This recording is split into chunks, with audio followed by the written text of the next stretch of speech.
L'autoroute s'étendait à perte de vue devant moi, gris pâle sous un ciel qui n'arrivait pas à choisir entre soleil et orage. Je conduisais depuis l'aube, de ce genre de long trajet qui vous rendent à la fois agité et engourdi.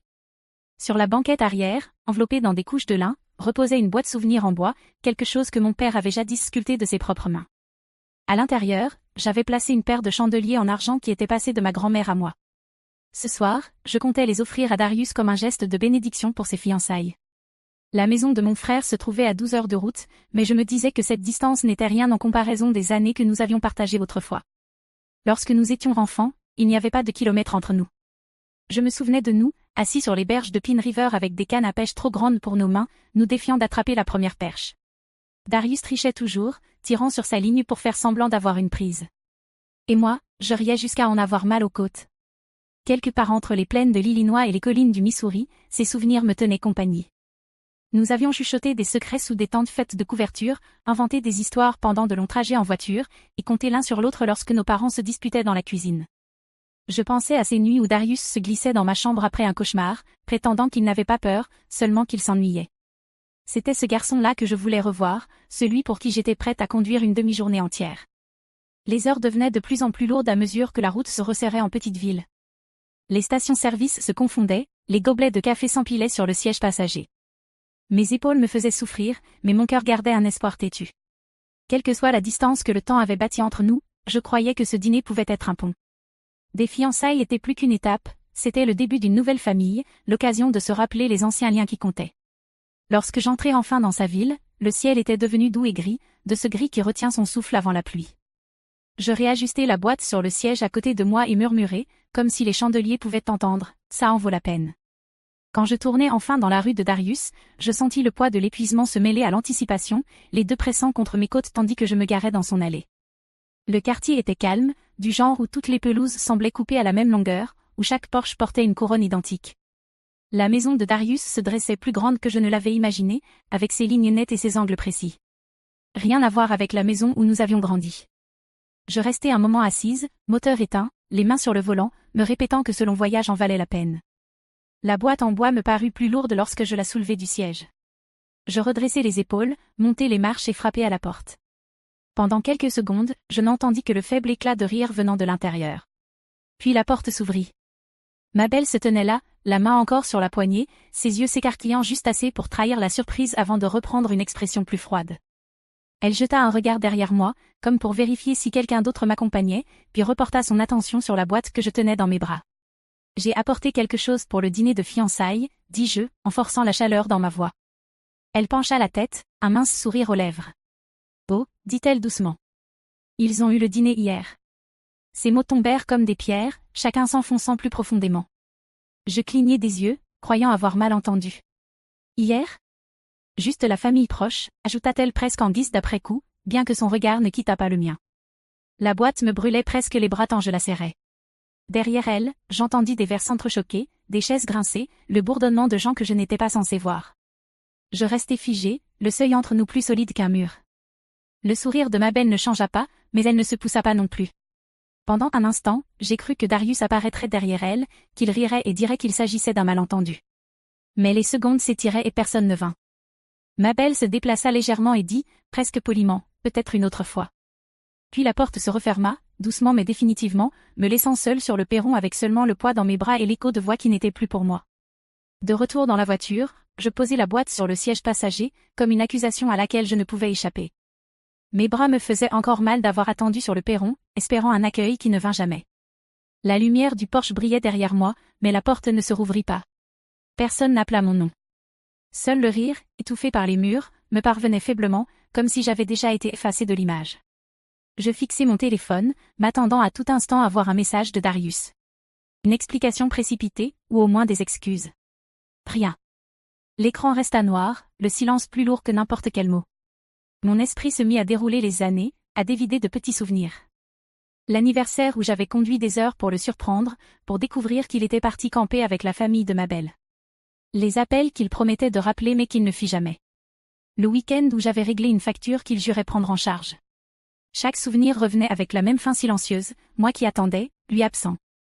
Je démarrai le moteur et repartis, le bruit des pneus sur le gravier remplissant l'espace où la conversation aurait dû être. Les rues défilaient, toutes semblables. Maison taillée dans une symétrie parfaite. Famille réunie derrière des rideaux. Chaque fenêtre éclairée me rappelait un endroit où je n'avais pas ma place.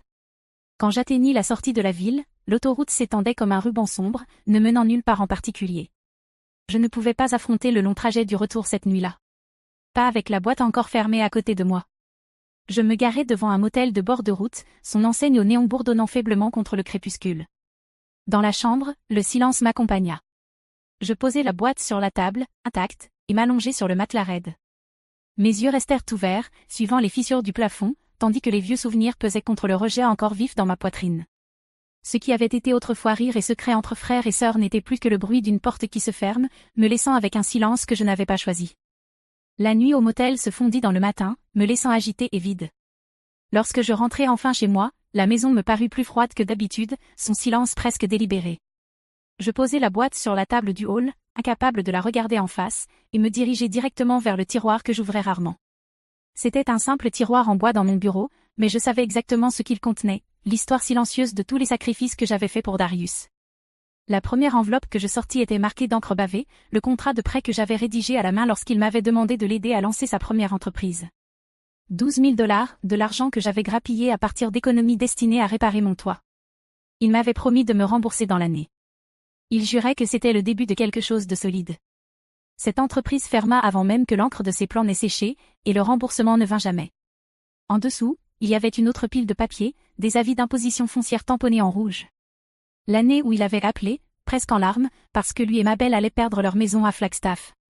Le lendemain matin, j'envoyai 27 000 $ sans hésiter.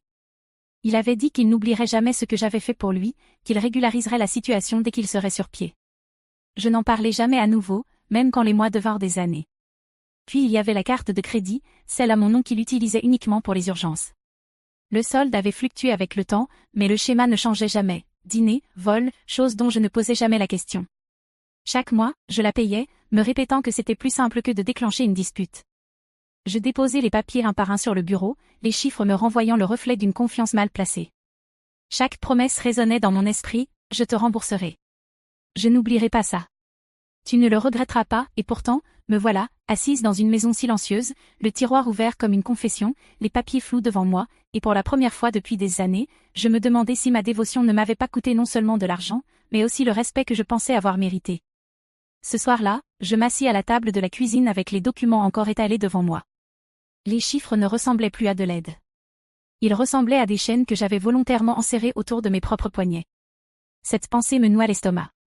Je pris la carte de crédit et la tins dans ma main. Le plastique était usé, les bords adoucis par des années passées dans son portefeuille, glissés sur des comptoirs que je ne verrais jamais, payant des repas que je ne goûterais jamais. Mon nom y était imprimé. Pourtant, elle n'avait jamais vraiment été à moi. Je pris le téléphone et composai le numéro inscrit au dos. La voix à l'autre bout était polie, efficace, me demandant de confirmer ma décision. Oui, dis-je, ferme et clair. Annulez-la, avec effet immédiat. Quelques frappes plus tard, la ligne tomba silencieuse, et le poids que je ne savais pas porter disparut aussi. Je me laissai retomber sur la chaise, l'air autour de moi plus net, plus libre. Pendant des années, je m'étais dit que le sacrifice était de l'amour. Que couvrir ses dettes, le renflouer, maintenir la carte ouverte, tout cela signifiait que j'étais une bonne sœur. Mais l'amour transformé en obligation cesse d'avoir l'air d'amour. Il commence à ressembler à de la faiblesse. La maison était silencieuse, ce genre de silence qui m'oppressait après le décès de Thomas. Ce soir-là, il semblait différent, moins vide, davantage comme un espace qui m'était rendu. Je pensais aux années où j'avais confondu dévotion et silence, au moment où j'avais laissé la culpabilité guider mes choix. Peut-être que le respect n'avait jamais manqué de son côté. Il avait manqué du mien. Quand je me couchais enfin, je m'attendais à ce que le tourbillon de regrets m'empêche de dormir. Au lieu de cela, je fermai les yeux et m'endormis rapidement, la poitrine libérée. Pour la première fois depuis des semaines, peut-être des mois, je dormis sans rêver de porte se refermant devant mon visage. Au matin, je me réveillai avec une clarté que je ne savais pas capable de porter. 5 jours passèrent avant que le téléphone ne sonne enfin. Je taillais les dernières roses d'été dans le jardin lorsque je vis le nom de Darius s'afficher à l'écran. Pendant un instant, je laissai sonner, me rappelant toutes les fois où je l'avais appelé pour être ignoré. Cette fois, je laissai sonner 2 fois avant de répondre. « Hélène » dit-il, sa voix aiguë et tremblante. La carte ne fonctionne pas. Pas de salut, pas de pause, juste la panique pressée dans ses mots. Je pouvais entendre des voix en arrière-plan, ma belle, urgente et sèche, et le bruit étouffé de quelqu'un frappant, peut-être un livreur à la porte. Un bébé pleurait quelque part dans la maison. Des papiers bruissaient. Les contours de son monde semblaient effilocher, se défaire. J'ai essayé 3 fois, continua-t-il, le souffle court. Ils disent que c'est refusé. On a des factures, des gens qui attendent. Que se passe-t-il? Le moment s'installa sur moi comme un étang immobile. Pas de pouls qui s'accélère, pas de précipitation pour arranger les choses, juste le calme. La même carte qui m'avait autrefois attachée à ces urgences ne me liait plus. Je l'ai annulée, dis-je doucement. Il se tut, la ligne grésillant entre nous. Puis vint le son de l'incrédulité, le demi-rire que je connaissais si bien. Quoi, Hélène? Tu ne peux pas. Comment sommes-nous supposés? Je fermai les yeux et respirai l'odeur des roses coupées. Elle n'a jamais été censée être à toi, Darius. Ces mots dégringolèrent, passant de la colère à la supplique. Juste le temps que je m'organise. Je te rembourserai. Je le jure cette fois. Ne me laisse pas tomber comme ça. S'il te plaît. Mais rien en moi ne bougea pour répondre à cet appel ancien. Je laissai le silence s'étendre, remplissant l'espace où vivait ma peur. Il attendait, s'attendant à la version de moi qui se précipitait toujours pour adoucir le choc. Elle avait disparu. J'ai oublié, dis-je enfin, mon ton ferme. Avant qu'il ne puisse répondre, je raccrochai. Les roses à mes pieds semblaient plus éclatantes, leurs pétales ouverts au soleil déclinant, comme si elles savaient qu'un poids avait été déplacé. Les appels ne s'arrêtèrent pas après ce premier. Darius rappela dans l'heure, puis à nouveau le lendemain matin. À chaque fois, sa voix changeait, oscillant entre tons comme un homme essayant différents masques. D'abord la colère, des syllabes sèches et tranchantes pour me coincer. Puis la raison, ces mots adoucis, reprenant l'ancien rythme de persuasion que je connaissais depuis l'enfance. Enfin, le désespoir, la voix d'un garçon me suppliant de ne pas le laisser derrière. Je l'écoutais passer par toutes ces étapes, de la même manière que je l'avais écouté tant de fois auparavant.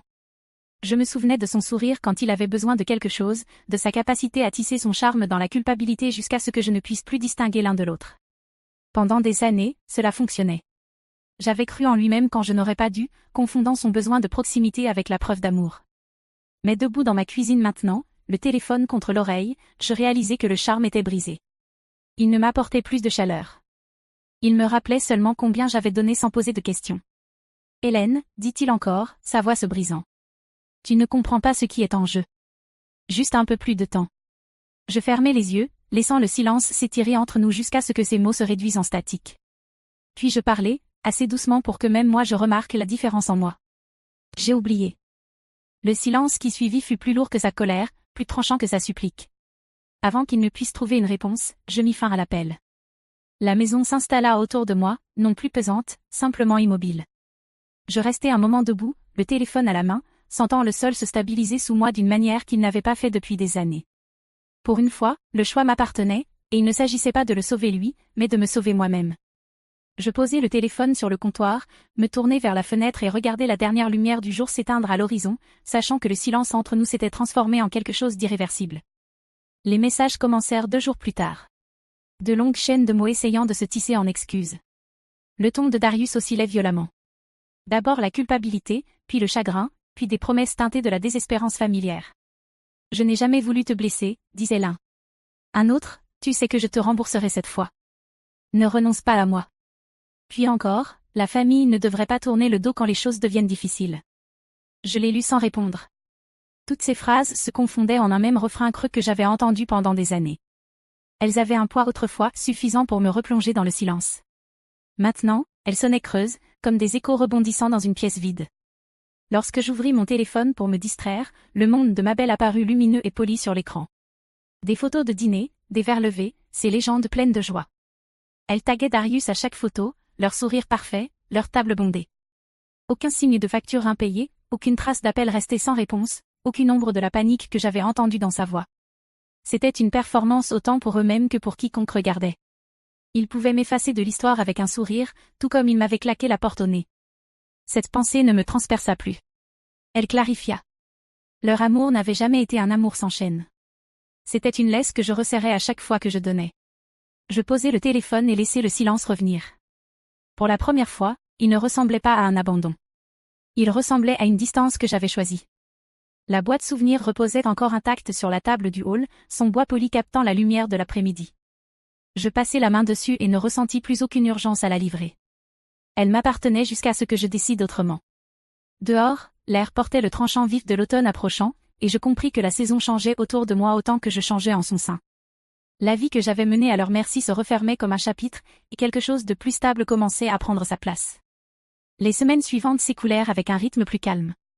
Sans les dépenses de la carte de Darius apparaissant sur mes relevés, je vis des chiffres que je n'avais pas vus depuis des années. Ce qui avait été englouti par ces dettes m'appartenait à nouveau, et ce changement ressemblait à l'ouverture d'une fenêtre dans une pièce que je ne savais pas suffocante. Le premier choix que je fis fut pratique. J'envoyai un paiement supplémentaire pour mon hypothèque, voyant le solde diminuer avec une satisfaction qui n'avait rien à voir avec les chiffres et tout à voir avec le contrôle. Chaque paiement était une petite déclaration: cette maison, ce toit, m'appartenait grâce à mes efforts, pas parce que je m'étais mise en second plan pour les besoins de quelqu'un d'autre. Le deuxième choix fut pour la joie. Je m'inscrivis à un cours d'art au centre communautaire, quelque chose que j'avais toujours repoussé faute d'argent à dépenser. Je pénétrai dans cette salle lumineuse un jeudi soir, l'odeur de peinture et d'argile emplissant l'air, et pris place parmi des inconnus portant leurs propres désirs silencieux. Tenir un pinceau à nouveau me fit sentir que je reprenais une part de moi que j'avais mise de côté trop longtemps. Le troisième choix fut pour les autres. J'écrivis un chèque pour le refuge pour femmes du centre-ville, anonyme et discret, sans besoin de reconnaissance. Je savais ce que c'était que de donner sans être vu. Mais cette fois, il ne s'agissait pas d'être effacé. Il s'agissait de se tenir aux côtés de personnes qui méritaient de savoir qu'elles n'étaient pas seules. Chaque acte, pris individuellement, était petit, mais ensemble ils formaient un nouvel équilibre. Ce qui avait été pris sans merci servait désormais à construire quelque chose de solide, qui m'appartenait entièrement. Et à mesure que l'automne s'approfondissait, je me sentais prête pour ce qui allait suivre. L'appel survint tard, bien après que la maison se fût installée dans son calme familier. La voix de Darius était basse, lourde de quelque chose qui pouvait être du regret, bien que je n'en sois pas certaine. Il bafouilla sur ses erreurs, sur des pressions que je ne pouvais comprendre, sur son désir de réparer les choses. Je le laissai parler, mon silence n'étant plus une cage, mais une frontière. Lorsqu'il fit enfin une pause, s'attendant à ce que je m'adoucisse, je me contentai de dire que je l'avais entendu. Je n'offris rien de plus. Après avoir accroché, je me dirigeai vers le hall où la boîte souvenir reposait encore. Pendant des semaines, elle était restée en pleine vue, rappel de ce que j'avais voulu lui offrir, de ce que je croyais autrefois porter l'histoire de notre famille. Je la pris délicatement, la portai jusqu'à mon bureau et l'ouvris pour la glisser dans le tiroir où je conservais les choses les plus importantes. Je le fermai à clé avec une petite clé en laiton. Ce n'était plus un cadeau retenu. C'était une préservation, en attente de quelqu'un capable d'en comprendre le poids et de la traiter avec le respect qu'elle méritait. Je restai un moment, la main posée sur le tiroir, réalisant que les héritages ne se transmettent pas seulement par le sang. Ils se gagnent par le respect, se protègent avec soin et se transmettent à ceux qui prouvent leur valeur.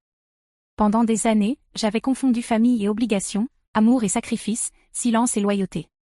Maintenant, je les voyais pour ce qu'ils étaient, des choix que je pouvais faire différemment. Et dans cette prise de conscience, je sentis le sol se stabiliser sous moi. J'éteignis la lumière du bureau et me dirigeai vers le calme de ma chambre, emportant avec moi non pas une perte, mais une nouvelle certitude de ce que signifiait appartenir.